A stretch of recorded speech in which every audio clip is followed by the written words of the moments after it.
All right, everyone. Hello. Welcome back to the Off Court Podcast, Ep.7, the paddle podcast covering all your paddle needs. We are your hosts, Connor and Hugh. Welcome back. Thank you for joining us today. Today, we will be covering and talking about the Riyadh P1, the first tournament of the 2025 season. Very rainy. Very rainy. There's a lot of things we need to talk about. Some highlights, a lot of lowlights as well, unfortunately. So we'll be covering that. We'll be also talking about our first impressions of the new pairings for this season. And finally, we'll close with some juicy drama, man. Juicy Premier Padel drama that's been happening, beginning of the season, and we already have like a big problem. Yes, yeah. I don't know if you guys, we're going to get into it, but gosh, we kind of got it served on a platter right now because a tournament that was a little bit shaky to start the season, plus the added sort of paddle politics, if you want to call it like that. So there's a lot to talk about today that is kind of big in the paddle world. So we're very, very excited, but before that, let's just do a bit of an icebreaker. This is our first, let's say, like proper, I guess, off-court podcast classic episode. Just Connor and Hugh, two bros hanging out talking about paddle. Obviously, exactly. If you guys tuned in to our last episode, which was awesome, we had Gonza Ubiña. Shout out Gonza. Thanks again for that. That was a great episode. Super cool. So if you guys haven't had a chance to listen to it and you want to hear the insights from Premier Padel's commentator, it was a great episode and it was so nice to meet him. And check it out. Hopefully we can get some more paddle world people involved this year. We will. Sure. We definitely will. And a small highlight for Off Court Podcast. We now exist in the Premier Padel universe. Yeah. Why is that, Hugh? Well, because we got a shout out from Gonza. Thanks to Gonza again. That was such a nice detail. Yeah. Really. We'll pull the clip up. We'll pull the clip up. Media covering paddle and also some podcasts. I have now a message from the guys from the Off Court podcast, and huge shout out to them. But yeah, we got a shout out during, it was Koki Yanguas versus Jairo Bautista in the early rounds of the tournament. Gonza gave us a little shout out to the Off Court podcast. Yeah, very sweet of him. Very sweet of him. So yeah, we'll pop a clip up. But that was a big highlight for us. Yeah. But yeah, let's get into our little catch up. Connor, how are you doing? How's everything? Good. I'm good. I'm bad, guys. I injured myself on the paddle court. We'll play a sound effect or something like a crowd crying or whatever. It felt like that. It's all right. I'm recovering. I think people who have injured themselves, especially on the paddle court, it sucks so much. And what happened? You it's a classic. Rolled the ankle, trying to return a nice fucking off the glass, and the next thing I know, I'm on the floor, my ankle's swollen, and I'm in the doctor's room. And so it's been a slow recovery, lots of painkillers getting me through it. And you know what? I thought it timed perfectly because it was the start of Premier Padel season, Saudi, and I spent most of the time looking at a rain delay. Holding screen, which is so funny because it feels like it's like the screen of death that a lot of paddle fans had, because we're watching the game and all of a sudden you just get cut with this like holding screen. It's just like, all right, match has been suspended. I was so confused. I didn't know if it was lag on my side. Like, I can't watch this. Is this like an actual delay, or is my screen just frozen? Hugh and I were texting each other. And we're like, what's going on, man? Like, what's what happening, is this? Dude? They're interrupting games, and and obviously we're going to speak about that, coming up very soon. But besides that, guys, I'll be on the mend. Hopefully I can get back on the paddle court and, doing what I enjoy and, playing paddle, right? Yeah. But how are you, Hugh? Any injuries? That you're all good? Good. I'm all good. Just spent the last week skiing, which was awesome. Had a really nice week. Got my legs nice and juicy now. And you came back with a goggle tan. Yeah, I do. I know if you guys can see. Yeah, a little bit. Yeah, there we go. Bit embarrassing, but yeah, cool. It seems like you're primed, ready to play. Hopefully, I'll join you soon, and it'll be like nothing ever happened. Exactly. But anyways, man, look, we're here. Let's get into it. Start of the season. What were the expectations? Did reality meet those expectations? I don't think so. We were a little bit disappointed. We're not gonna play God here, and rain happens, guys. It does happen, but oh my God, it was a bit of a circus watching this tournament, right? I think it was frustrating on our end as spectators. So Yeah. I can imagine the frustration from the players. Oh my God, yeah. If you guys don't know, I'm sure you guys do if you're watching us, but Riyadh P1 was, just put it plainly, a shit show in terms of organization and scheduling because there was so much rain that they didn't account for. Yeah. Nearly all the matches were postponed Yes. due to rain. The final was played on a Monday. Yeah, which was meant to be played on a Saturday. We were supposed to shoot this yesterday, Yeah. on the Monday, as we always do, but we were like, oh no, the final's happening on Monday, so whatever. And yeah, look, I don't know if anyone else did it, but I Googled how many days a year does it rain in Saudi. Apparently 3. And Yeah. we got 3 days of rain. I don't Yeah. know if, they've got their fingers in the clouds heating pie, but, they definitely got rained on a lot of the tournaments. And it created a lot of frustration, guys. Yeah. To see them just casually push back games like this, it was almost like a slow motion car crash Yeah. because you were just like, we're here again. Okay, great. You just got pulled off mid-game. What's happening now? Yeah. 2-hour delay. What's going to happen with the semifinals? And when you hear them say, okay, quarters are going to be played on the semis and semis are going to be played on the final, and then the people who get through the quarters are going to play on the semis, and it's just like... They're going to have to play 2 games on one day. It's like you go straight from semis. Imagine playing 3 sets, and then they were like, well, you're going to have to play the final. So there's a big disadvantage between, it's... this is a competitive sport. It's a competition, and, the integrity of that is absolutely, at risk when you're putting players in circumstances like this. Look, rain happens. It's not the only sport that rain, delays the it sport. happens in tennis. It's happened before. But I guess this begs the question, our first, I guess, topic, should paddle only be played indoor? What do you think? No, I don't think it should be exclusively indoor sport. I think the right way to look at this, or my own personal opinion, is that each tournament has its own sort of unique circumstances that offer variety, and I think that's essentially what will create longevity in the game. My thoughts exactly. And if you have like same conditions every game, every tournament, it's going to become way too monotonous. Like I said that word wrong, but whatever. Boring. Fuck, that's a better word. You know what I mean? Like we need that variation. A lot of people were bringing up tennis, right? And sometimes it's this double-edged sword comparing paddle to tennis because it's very similar, but at the same time it's its own sport. Yeah. In tennis you got clay, you got grass, you got concrete courts. Some players thrive. You had Rafa Nadal dominating the clay courts. Exactly. Then you had a Federer that excelled on grass. We don't have different court surfaces for now in paddle, or like very minor differences, but like if every tournament was the same, on a fast court, if they were all fast courts, then you'd have players who would like always thrive on that. Exactly. And you'd penalize other players who have different play styles. So I do agree with you with the fact that it shouldn't always be played indoor. Because then you've got like you've got Roland Garros, you've got the Paris Major. Like it's such a joy to be able to bring paddle to the Roland Garros, such a notorious and legendary sports venue.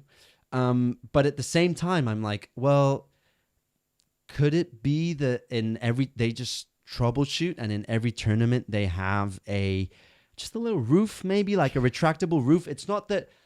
And to be honest, it's not that that they're missing money. You know what I mean? Like Saudi, if man. they wanted to, they could invest. The Qatari Sports Fund is behind Premier Padel. They do have the money to invest, to make these kind of investments for the sake of the sport. So look what happened in the Dubai tournament last year. I don't know how fast it was put up, but it was almost overnight. They built a court and they had to adjust to these regulations, and it's something that could have been prevented a little bit, or we could have seen a little bit more action, or a little bit more effort put into trying to get these games played and not forcing players to play in like difficult situations, making them play twice a day. Yeah. To most of us, like casual players playing 2 games of paddle in one day, you'd be like, yeah, it's the dream. I want to play 4. But when you're playing these intense games, super long games, you can't do that to them. And you also have to like remember that these are professional athletes. Like it is a sport that maybe it doesn't look like that on TV, but they're playing at the highest intensity and playing possibly 6 sets in one day. It's not good. No. These players have to take care of themselves. They have to take care of their bodies. If they pick up an injury, it's your career. It's the way you make money. It's your passion. You live for paddle. So you can't be risking, you can't be putting your body in jeopardy because of poor organization. I mean, look at this. Look at Bea Gonzalez. We didn't get a women's final, guys. That's unfortunate. One of the biggest lowlights of this tournament. Yeah, exactly. It's like that. First of all, for Claudia. Actually, let's get into it now. Let's talk about the finals as well. But for Claudia and oh my God, why am I Bea? Yeah, exactly. I just said her name. To get through the finals, to both of these pairings to beat their ex-partners, Gemma Triai and Delphi Brea. It was an incredible game to then go up against the number ones, Jose Maria and Sanchez, and to pull out at the end. Oh, it left a sour taste for me because, come on, we deserve a final now if you think about it, right? But they did it for this exact reason that we were just talking about seconds ago. Yeah. Bea, she did say, she made she communicated through Instagram, guys, I'm all good. So we know she's not injured, but because she's prone to injury, beginning of the season, first tournament, she doesn't want to push it. Exactly. Because of scheduling drama, she felt like, it was a push. Yeah. So she was like, you know what? I don't want to risk it. I'm not going to play this final, which sucks for Claudia, unfortunately. Yeah. It kind of reminiscent of, Delphi's experience with her partner, with Bea Gonzalez, who is very prone to injury. But yeah, she had to take care of herself and prioritize her integrity. So I think it was very easy. It's very easy to hop on the bandwagon of Bea Gonzalez being like this injury prone player, right? And she had her fair share of injuries, but it's the first tournament of the season. But look at her; she came back super strong. Yeah. I mean, we saw her in that game. She was dunking balls out, man. She's such an amazing player to watch. Incredible. So it's a shame we didn't get the finals. We did get a great matchup for the semifinals. Yeah. You know what I mean? That was just incredible. But we only have one finals to talk about today, and that was Stupa Lebron versus Coello Tapia, which, Stupa Lebron is probably up there with one of the most exciting new pairings of the season. And gosh, man, they kind of tried. It was a hell of a final. Yeah, it was. They took them to 3 sets. Just taking Coello and Tapia to 3 sets is already an accomplishment. You know, really, really good game. Incredible performance by Stupa and Lebron. I mean, incredible performance by Coello Tapia, but we're not surprised by that anymore. So I think we're going to focus on Stupa and LeBron. Took him to 3 sets. First set was easy for Coello and Tapia. Again, we're going to get into this once again, but it's just something we need to keep talking about. The importance of breaking serves. Yeah. They broke their serve really early on in the first set. They went 2-love up for Coello Tapia, and that just sets the setup for them really, really nicely. I mean, when that first set was kind of in action, it was like, oh shit, here we go again. Let's get it. And you know what? We're not at that point. We weren't even completed the first tournament of the season, and I'm already sick and tired of hearing the 3 words Coello, Tapia, and domination. And it's just like, we know, guys, we know. I was texting you, and I was like, mate, we might as well put a tape on our screen, man, when we look at the rankings, because it's, the excitement's probably going to be in, who gets number 2. Yeah. But anyways, Coello and Tapia are there because they're there. Yeah. And you can't take that away from them. But it's great to see a new pairing take them on like that. And in the second set, a little gear shift happened. It was a 6-3, 5-7, 6-3. Yeah. So the sets that Coello and Tapia won were because of this breaking serve. Again, even Gonzo was saying it on the commentary. He was like, how good these guys are at being clinical at the exact moment. They are really good at breaking serve. It was unfortunate to see LeBron and Stupa sort of, even though they played an incredible match, throw away some of these games where it literally was 45 seconds of just returning to the net or to the back glass. And just like that, in less than a minute, boom, a game is gone. Yeah. You can't make these mistakes when you're up against the number ones. You know how dangerous and how good they are. You just can't afford to make these mistakes. So first and third set were, weren't as exciting. We saw some Coelho and Tapia doing Coelho and Tapia things. Yeah. I think there was one like hilarious scene from, I think it was like midway through the game. And, it's like, it's nice to see LeBron smash come back a little bit as well. And Stupa as well is great. But gosh, when that smash comes off the back wall a little too short, and it's like the sun disappears because Coelho's flying in the sky. Boom! And it just cuts to a close-up of LeBron's face, and he's already laughing before Coelho even hits the ball. And I think that kind of summarizes, you kind of know you're going to get killed before it happens. So, but yeah, let's get a bit more into it. It was really nice seeing in the second set, LeBron and Stupa really found themselves a bit more. They were finding more angles, moving them around, which is one of the only weapons you have against Coelho and Tapia. Again, no lobs.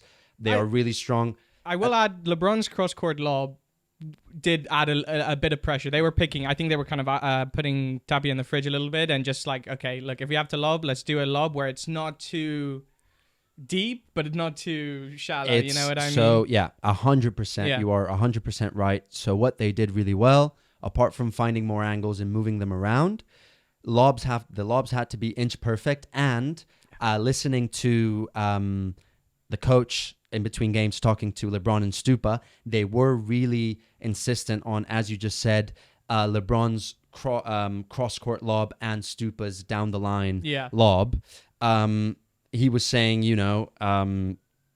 what was it that he said? Yeah, he said, estaba acelerado y no encuentra winner. That's what the coach was saying about Coelho. He's accelerated and he's not finding winners. Yeah, okay. Right? So that's, as you said... that's LeBron and Stupa's coach about Coelho. About Coelho. Okay. He was like, guys, go for Coelho because he's not having his best moment right now. So as you said, I think the lobs worked really well. Yeah. And also because Coelho, as we've talked about this many times, he doesn't like playing at the back as soon as he can. He will volley and he will try and pressure you at the net. So that enables big space behind him to lob. Still has to be a very good lob because we know how good he is with smashes and his overhead game. But they did find a few, and that was like one of their main weapons. So you could say they were not picking on Coelho because it's hard to pick on Coelho. Yeah. But I think Tapia as well kind of made his own highlight reel this game as well for the final. I don't know if you guys saw it, but an incredible block from him when LeBron tried to dunk it out, pop it out the court and with Tapia a flick. Just jumped. And I've never seen that. But I don't think anyone's seen that before. Yeah, that's what. Yeah, exactly. Yeah. And it only happens every so often, but it's Tapia incredible. doing Tapia things, Yeah, and let's blast through the stats a little bit more. I think and then third set again, which made me really frustrated. They played a hell of a second set. They managed to break Coelho and Tapia's serve, which is impossible to do. They get that 7-5 to take it to the third set, and then they start the third set with a service break. Yeah, and it's like you can't do that. You can never do that against Coelho and Tapia. It just puts you in a very, very difficult position. Regardless, I have to say, really excited about the Stupa LeBron pairing. Yeah. I'm really curious to see. I think they have, if they keep playing the way they are, they have a potential to end up number twos this season and to battle it out with Chingalan, which we'll talk about now. But yeah, I mean, basically, I think they made a lot of mistakes. Stupa and LeBron at the end of the game, they made some really silly mistakes and unforced errors, which Coelho and Tapia don't do. It was at the end 66 winners to 51 to the Golden Boys, and unforced errors 30-40 for the Golden Boys as well. Massive difference. And then with them being clinical in break points and taking those and breaking their serve, that's just how they got the dub. That's how they do it, man. And before we move on, I think, just because, he's the stat guy, maybe I'm here for more of the drama or the heated moments, right? Like, we said we are super excited for Stupa LeBron and to see what they can do. I can't wait for that Chingalan Stupa LeBron match because that's the one that we kind of missed out on this tournament. Yeah. Because they got knocked out. We'll talk about that in a sec. But it's all great until it isn't, I think, with LeBron. I really hope their synergy and their even on court body language, that I'm just specifically talking about LeBron. Maybe Stupa as well has moments like that, but we all know LeBron's antics. Yeah. And if you guys stuck around for the very end of the game when they met at the court, LeBron was whispering a little bit to Tapia, right?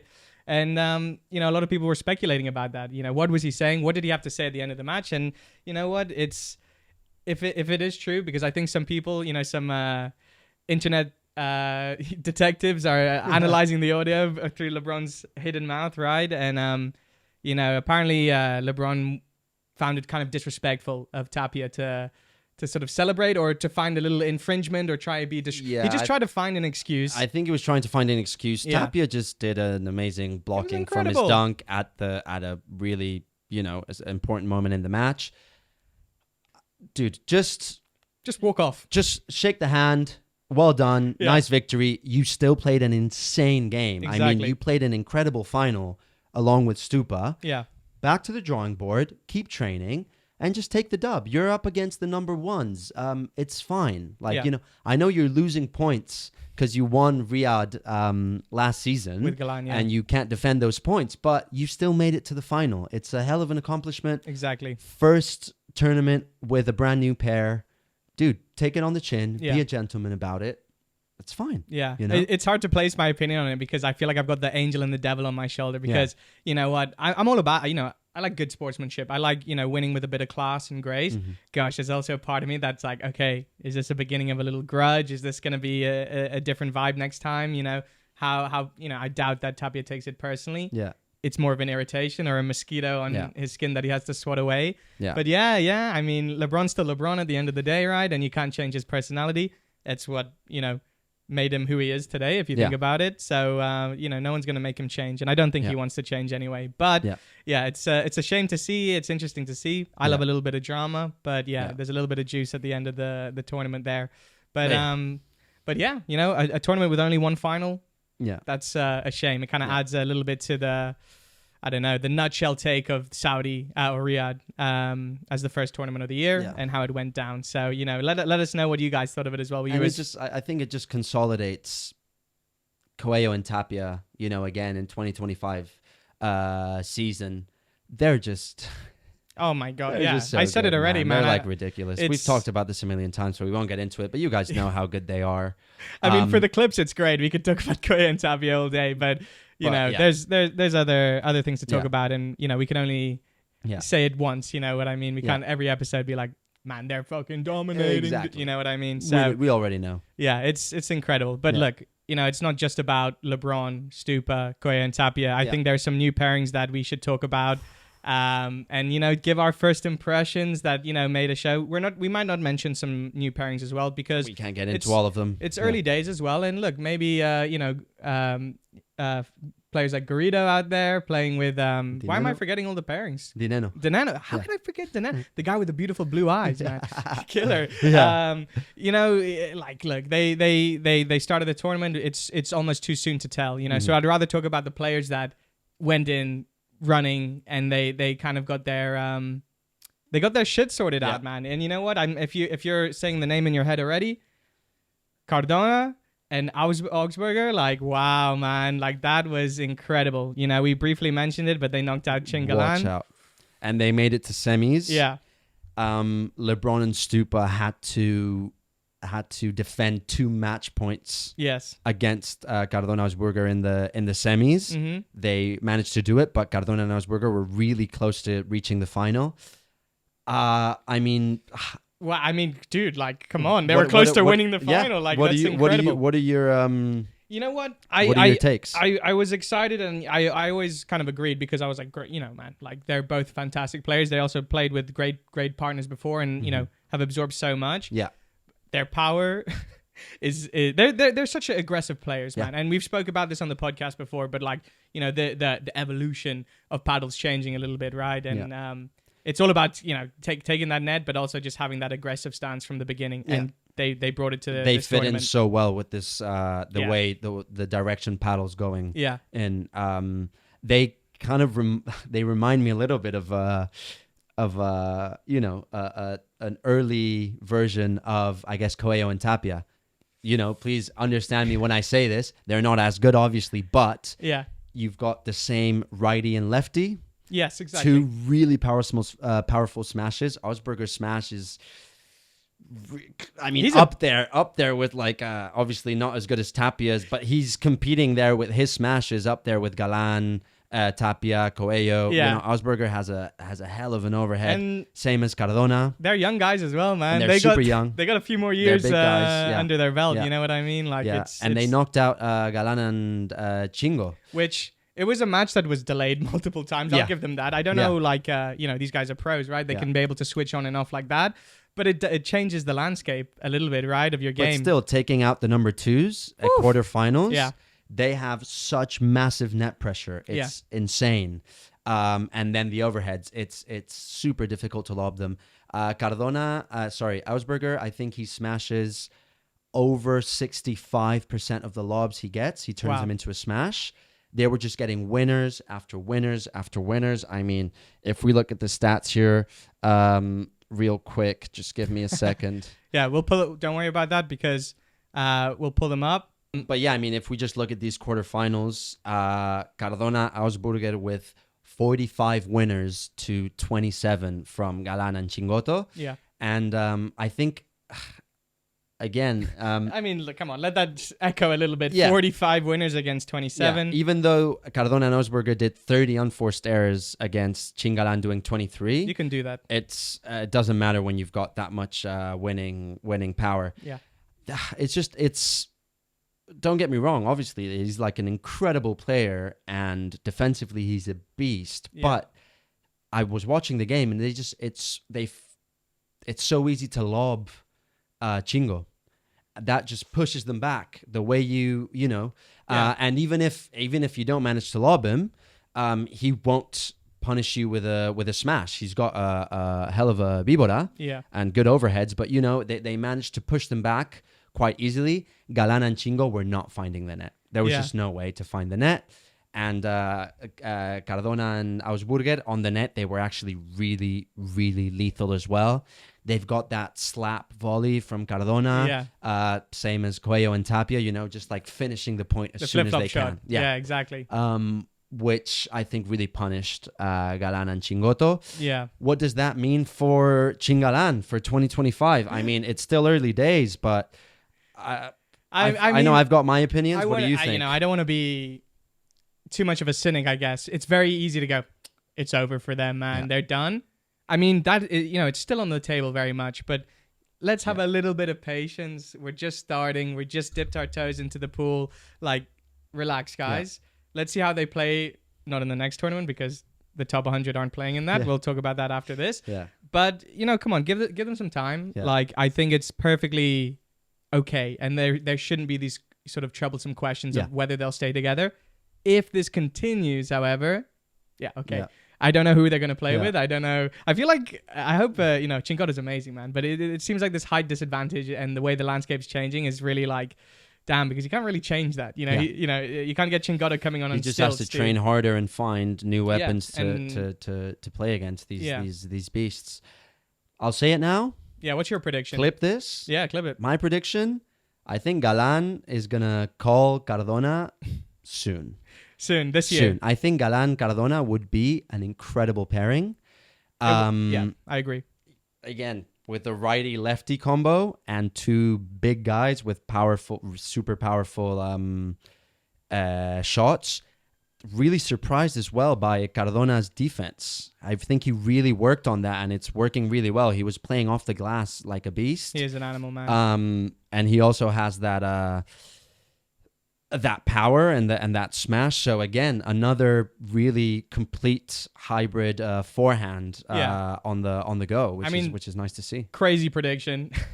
I mean, if it happens this year, that means that combination of Cardona and Augsburger, that something went wrong. And I from our first impressions, the thing it's is, not looking like I that, don't man. think it doesn't necessarily have to go wrong. But when you get a call from Galan. If you're Cardona and you get a call from Galan, you're gonna take it, huh? You're gonna take it. You're gonna take that opportunity. Really? You know what I mean? It's not that, dude. Unless Galan is having a terrible season and Cardona and Augsburger are like doing really, really well. It depends. I would just, if I think that if he got a call from Galan, Cardona would take that opportunity because Yeah. it's an opportunity you can't miss. Basically, I think. Okay, I take that. We'll see how. Yeah. But Galan- we'll see. We'll yeah, see. we'll see. How, I know that's you know, my prediction. That's crazy. I mean, yeah. Look, another. Chingalan weren't obviously not new pairings, but it's part of the drama. And But the next one, I mean, I guess we already talked about them a little bit, but Stupa Lebron. yeah, let's glaze them up a little bit more. Let's get into that. I think I was really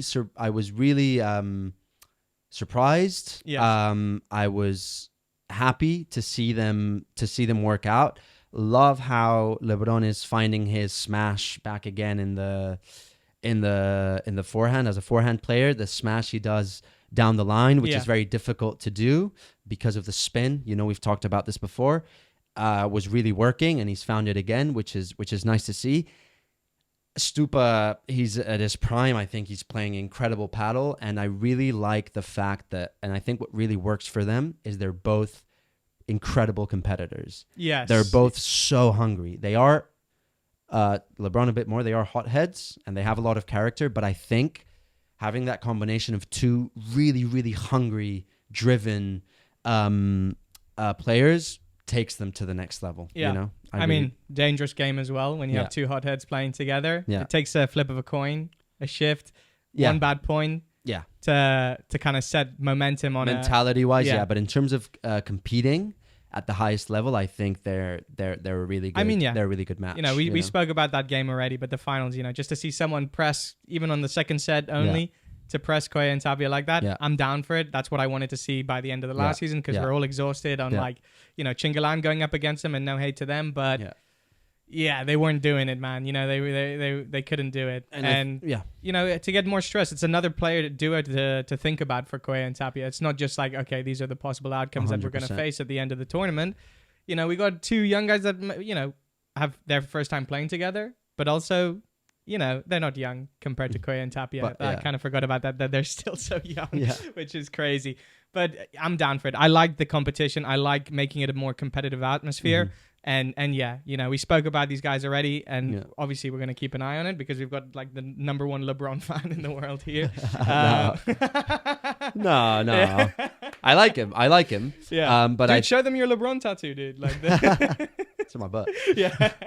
But yeah, I think also Stupa is a really good fit for LeBron. Yes. Because LeBron playing with Paquito, playing with Dineno, I think it's really good that he's found a partner that is really is up for pushing and taking the net ASAP, which didn't happen with Paquito. We know he, as Gonza said on our last episode, something that LeBron was asking Paquito to do, and it's just not Paquito's play style, And I think he's found someone who they can like really try and fight those balls at the net. Yeah. They had some really crazy pit-pat battles with Koyo and Tapia.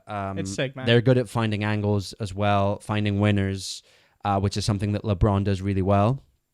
I think he's a smart player, and he can he can find little pockets there. Both incredibly intelligent players. As well, man. So yeah, I think I'm really excited to see it, and I think they can battle that number 2 spot. I'm down. I'm number 2. Yeah, okay. Yeah, I thought you were gonna say Koya and Tapia, but I mean, we'll see. I think it's very difficult, but for the number 2 spot, Chingalan, Stupa, LeBron, I'm gonna put them up there.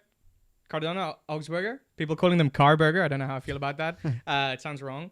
For number 2, that's why guys put sellotape on your screen when you're don't think about Koya and Tapia for this season. Yeah, I know it's bad mentality.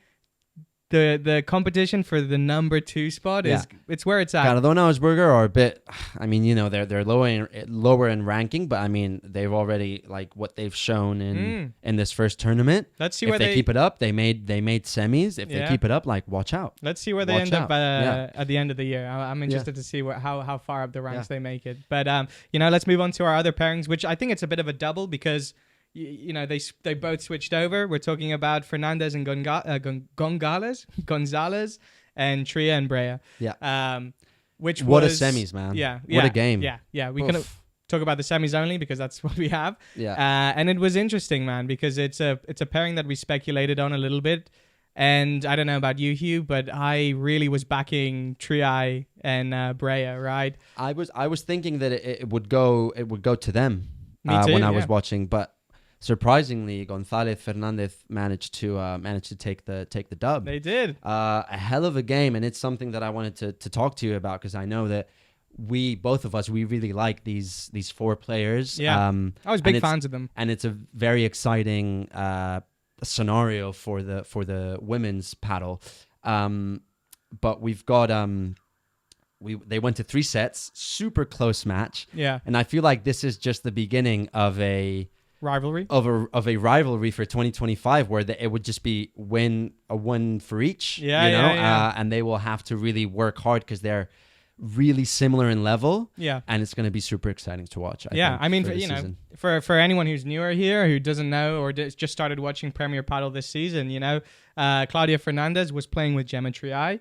Incredible pairing. We always bring it up, but it was almost like the student and the master situation. I mean, calling Claudia Fernandez a student really isn't, she's not a student. She's an animal, man. She's the highest rank. She's just really young. Yeah, she's incredibly really young. young. I think she's 18 or something like that. And I think she's also got like 6 tournament wins under her belt, making her the youngest amount of tournament winners for someone who's still, under the age of like 20 years old, which is crazy. Yeah. But it kind of went against our grain. Another game that was disrupted by the rain. I know, annoying, because they were halfway through the first set, and then all of a sudden you just see the court get covered up, and you're just like, all right, let's wait it out. And it seems like when they came back for this to finish off the first set, which Claudia and Bea lost, they came into the second set and they had a lot of more heat. Like, we got the stats up here that we can pull up as well, and I mean, it was again, as we said, super close game. 54 winners for Gonzalez Fernandez, 51 for Triay Brea. Yeah, really close. And then 43 unforced errors to 46 positive for Gonzalez and Fernandez. But it shows like how close of a game it was. We've got Delphi Brea with 28 unforced errors, 27 from Gonzalez, but at least Gonzalez had 36 winners.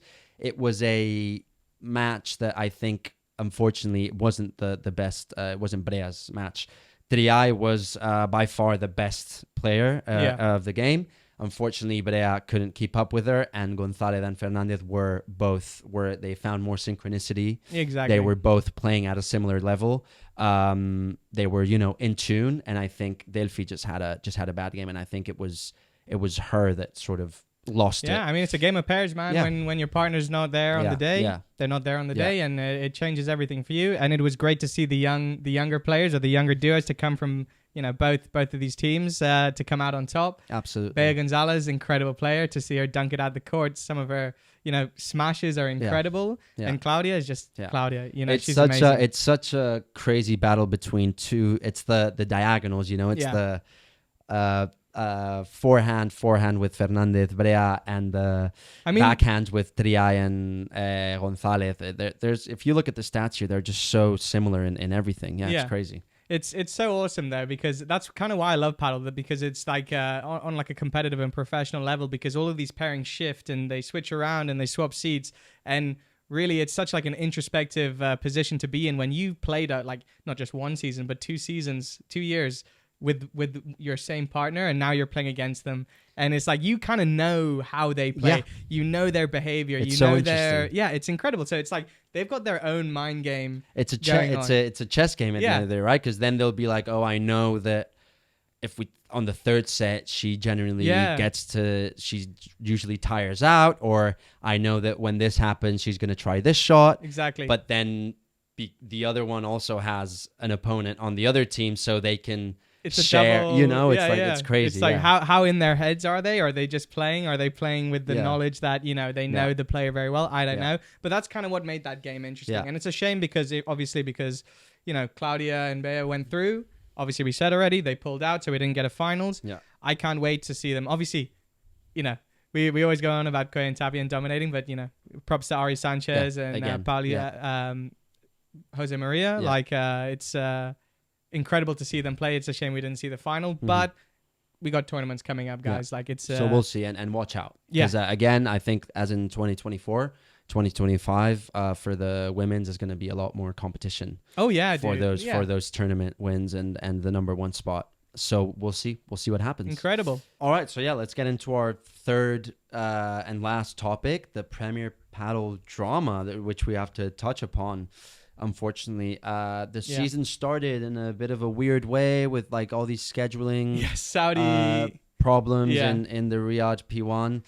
And the next tournament, which is supposed to be Gijón P2 in a couple weeks, has been boycotted by the top 100 players. So none of the top 100 players in the ranking have signed up to play for this P2. Why? Yeah, I mean, this is probably like the biggest protest, if you want to call it a protest in paddle history. Yeah. Why is it happening? Gosh, guys, we had to write it down because it's so hairy. Yeah. We don't know actually We'll what's try and going make on. it digestible for you guys. So if you don't know, here are the key issues, right? Premier Padel have made some adjustments to the way the tournament is structured. And yes, the top 100 players have not signed up for the tournament in 2 weeks' time. But it's not really about the top 10, 20, 30 players. Really, this is a community effort led by the players to protect the infrastructure of, the rest of the players in the top 100, right? If you look ranked 50 downwards, and their experiences of competing in Premier Padel versus the people in the top 10, oh my gosh, it's very different. Very a great different. video that Hugh and I both watched from Paddle Drive. Maybe some of you are fans of that. Yeah. Kind of explain great, that. Great paddle channel, by the way. Yeah, fantastic. He explains very clearly on like this tricky road, whether it's finance or whatever, to get these players playing at these tournaments all over the world. Yeah.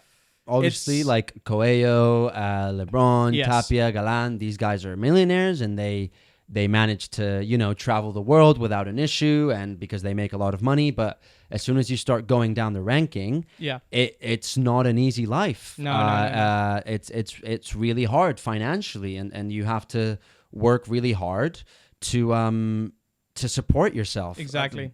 By doing what you love and you're following your passion and playing paddle. Yeah. So the main reason, the main point about why this boycott is happening is, first of all, Premier Padel has shrunk the tournament draws. So apart from the top pairs that always get in, and the seeded pairs, there was 8 qualifying pairs that they had to fight to see if they could get into the main draw. Mm-hmm. Premier Padel has now shrunk that from 8 to 4, giving less opportunity to lower ranked players. Yeah.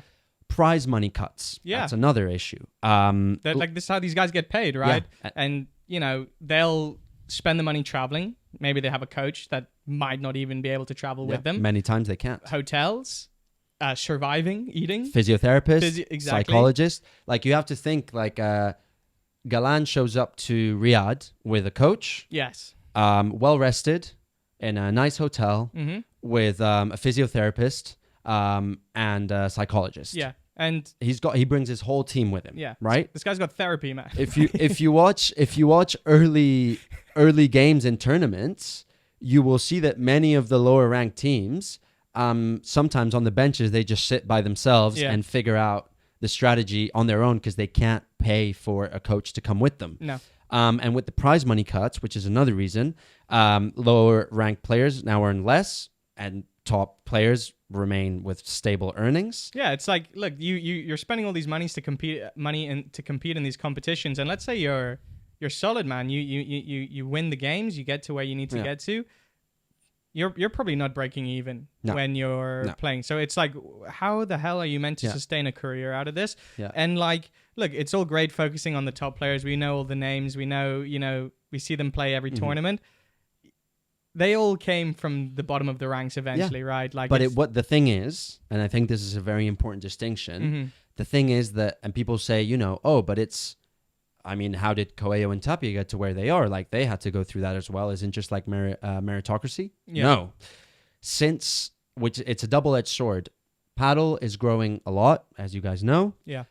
It's becoming international. So now it's played all around the world professionally. Yeah. Whereas a few years ago, it was only played in Spain. Yeah.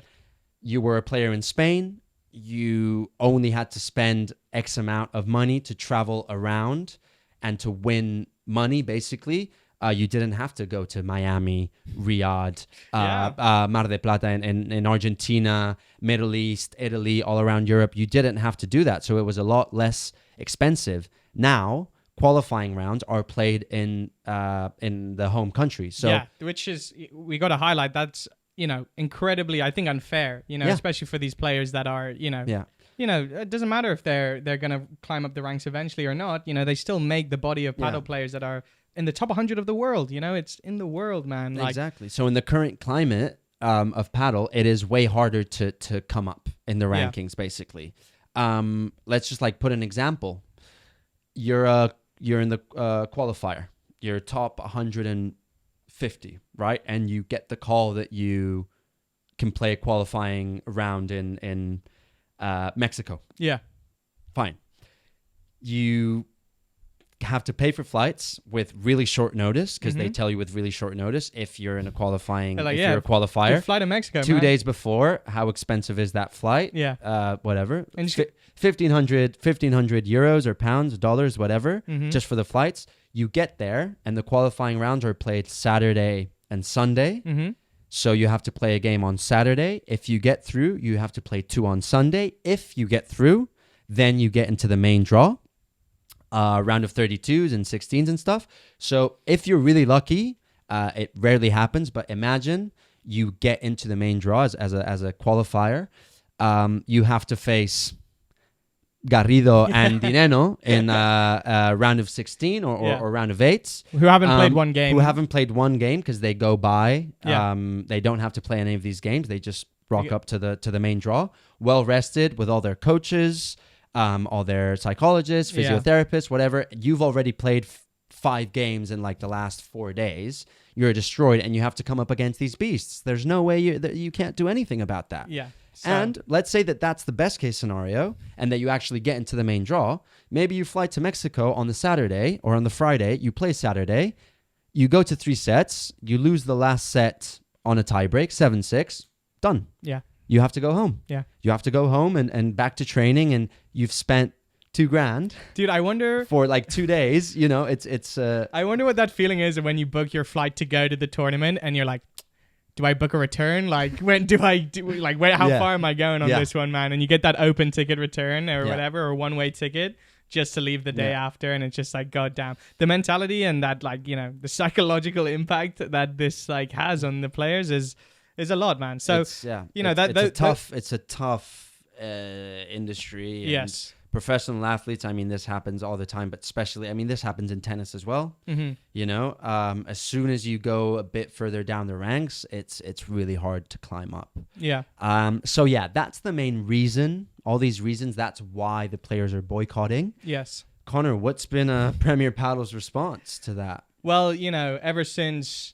it's not called the Qatari Sports Fund. It's called Qatari Sports Investment. That's the government-owned, investment group for Qatar to really dive deep into the culture of sports and create popularity. They picked up Premier Padel in 2023, right? And it's not been a great response so far because any form of protest or standing up against the man, if you want to call it like that, it doesn't go down well. And I'm not too sure, this is still live happening, guys. We're still kind of picking up on the bits of information, but what we do know is that the amount of effort that Premier Padel has kind of met or tried to meet some middle ground between the players hasn't been met at all, and they essentially threatened to sue the Professional Padel Association, right? The Player Association, yeah, exactly, which is not essentially the first time that this has happened as well. I think when World Padel Tour and Premier Padel were still two separate entities. Sort of the same. There issue. Was an uproar with the players because there was scheduling conflicts. Sponsorships wanted to play in certain tournaments, and it's not the first time this has happened. So really, it feels like they've experienced this before. They know that if they stand together in a group and team up and actually put the voices of some of the top players to stand up for them. Yeah. Change should happen. Yeah. But will it? I hope it doesn't, add more fuel to the fire. Yeah. But that's literally the only, voice that Premier Padel has put out to address any of this information. That what they did first was extend the registration deadline for the tournament. It started with none of the top 50 signed up. They were like, okay, we'll extend it. Then none of the top 80. Yep. Now none of the top 100. It's done. Yes. They've extended it way too far. So now I think the number one pair for Gijón P2 is going to be like top 160 something. It's going to be great, man. I can't wait to watch. Yeah, which is going to be some new interesting. names, But man. like this really, I guess, sort of, it begs the question, like, I mean, what's going to happen? What's going to happen with the future of Premier Padel, because it's, and I guess, we can get into this now again, like who's in the right, like what are our Come opinions? What's the debate here? I think we know who's in the right. It's Yeah. clear as day, man. Absolutely. I know. mean, and it's really nice to see, because Coelho and Tapia could be like, well, this doesn't affect us. Yeah. We're just going to sign up, play against top 160, And breeze through every single round 6-0, 6-0, and get the bag and get another dub. No. But it's nice to see solidarity within the circuit. Yeah. I mean, that's kind of, if you take the stance of the players, right? And they want to make sure that the infrastructure of, being in the top 100 is almost protected. Yeah. And it's this sanctuary where they can allow players, that doesn't matter how far they get up the ranking, to be able to sustain some form of a career and be involved in paddle to help paddle grow. However, Premier Padel's view on it, I think, is a little bit different, where they want to make it a little bit more. They want to make it a lot more exclusive, a lot more difficult. It's becoming, that's what I was going to say, like elitist, right? Yeah, it's extremely elitist. They're like we don't care that these guys are struggling to, come to the tournaments and whatever. The numbers come from the top 16 players, top 8 pairs. That's what people want to see, which is true. Yes. But at the same time, you have to think about the integrity of the sport as a whole. Yeah. And like in 10 years' time, Coelho and Tapia aren't gonna be the same. They're gonna be in their 30s. Like there has to be the next generation. There has to be the next generation, and you have to protect that next generation. So of players. that's I think that's where Hugh and I's opinion sort of align here. And if you really want to look at the long run of paddle, which is we're still in such early days. Yeah. Like this, it's gonna kill the sport, man. It's gonna absolutely kill the sport, and it's gonna make it so hard to grow and slow down the growth of the sport. And it's great. We love watching the big names play. We all do. But there's a future for the sport here to grow. Exactly. And this would be like this is a great topic of conversation and debate. Do let us know. Yeah, let us know, in the comments. Guys. We love seeing you in the comments. Yeah. And it's always really nice to hear from you guys, whatever it is. So if you guys can give us your take, what do you think is going to happen? Are they in the right? Are they in the wrong? Yeah, is definitely. Premier Padel doing the right thing, or are they just the big corporate evil man trying to, That's what happens, man. A lot of people, especially that are invested in this, it's their eyes have dollar signs. You know what I mean? How can you not? It's an exciting time to be in paddle, but you got to treat it with respect. And I think there's a lack of respect towards the players who have essentially make the sport. Yeah. There's no one else. And Absolutely. Look, that's kind of like the main scoop with this. I think another interesting thing that we should speak about and question a little bit, because it's not too clear what's going on. It's just the men that are good point. Yeah, are sort of protesting or boycotting. None of the female players are doing it, and I'm kind of led to question why. Is it because there's a smaller player pool of players? Is there underlying pressures coming from Premier Padel? Is it a financial thing that you mentioned earlier? Like I think it's it might not be the exact same problem, but it's not that it doesn't affect the women's division at all. It still affects them the same way, because the qualifying pool has still gone down from 8 to 4 on both sides. But I'm thinking maybe which is such a sad thing to think about, but the only reason I can think of is how maybe they can't afford to do that, the women's, as in maybe because their prize pool is lower, and they do make a lot less than the men. Maybe it's something that they can't afford to do, and they just have to keep playing because it's they have no choice, man. That's their they job. Can't stand up. Yeah. But that's just my speculation. It's unclear as to why the women's haven't done that. I mean, we're 2 weeks away from this tournament happening. Obviously registration's closed, but I'd love to be a fly in the wall inside Premier Padel right now. I don't know if you saw, but at the end of the Saudi tournament, the director of Premier Padel had to go and stand next to the winners and everything, fireworks coming off. This guy his mind was somewhere else, dude. And I Surely. can imagine that the inside scenes of Premier Padel are very interesting. Very Yeah. interesting time to be in Premier Padel. Yeah. And, you know, we are witnessing probably like the biggest boycott in Yeah, paddle yeah. history, Yeah, right? yeah, Can yeah. you say that? Like, you know, and it will, you know, this is live right now. Yeah. You know, it's going to be determined in the next few days, really, what the result is. You know, when legal battles come in here. Yeah. I don't know about you. I don't know about Koya and Tapia's lawyers, but I would not want to go up against the Qatari Sports Investment Group No. because never a I don't good think they idea. mess around.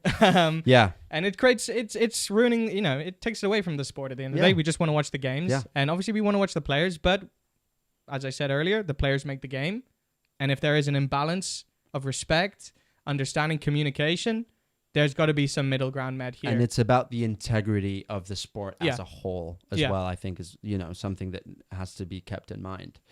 But yeah, I mean, really shaky start for the 2025 Incredibly season. shaky start. This doesn't stop the off-court podcast, Not guys. at By all. the way, we're here. We're and kind we'll of keep- fueled by it. We're if fueled by anything. it. This is, at the end of the day, it's still paddle content. Yeah. As Connor said, these are like the last news we have. So maybe our next episode, we can bring you some more. But yeah, stay in tune with it. Let us know your thoughts on this whole drama as well. Yeah, yeah. And where your stance is, what you think is going to happen. Yeah. I mean, drama aside, I'm just also happy that Premier Padel's back. Absolutely. And, you know, there's 24 more Yeah. tournaments happening that Yeah. will take us to the end of the year. And the so OG, much will happen. Off-court podcast is back as well. Yes, yeah, which is nice. It feels good, dude. Yeah, it feels good. you know, It feels like- good. And this was a great episode, man. Yeah. It was so much fun. Yeah. So, I mean, so as always, guys, like, look, let us know your thoughts in the comments below. Hit that subscribe button, and we'll be back for the next tournament. I want to cover that one actually. Yeah. Gijón, Yeah. like Well, I mean, we'll see. Maybe it's a super, like, a lot of juicy Dude. content. Premier Padel finished. Paddle is a sport over. Over. Like Yeah. it's like that. But yeah, we see it's an interesting time to be involved. It's a great time to have a platform like this so we Yeah. can talk about it and hear your guys' thoughts. Yeah. But you know, we're happy to be back, and I think that's the end of the episode here, Yeah. guys. So thank you all so much. Thank you for joining, guys. All right, take care. We'll see you on the next one.